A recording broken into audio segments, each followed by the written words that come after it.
Kita tidak nampak adanya permasalahan kerana polisi tetap kekal walaupun ada pertukaran kepimpinan di negara ini kerana dasar mereka adalah merupakan dasar yang ditetapkan oleh State Department dan kami merasakan apa yang telah ditentukan bukan hanya kepada negara kita tetapi kepada negara-negara lain.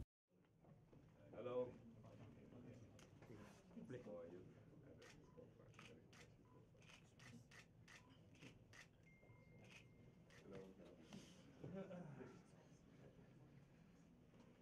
So, oi, Sylvia.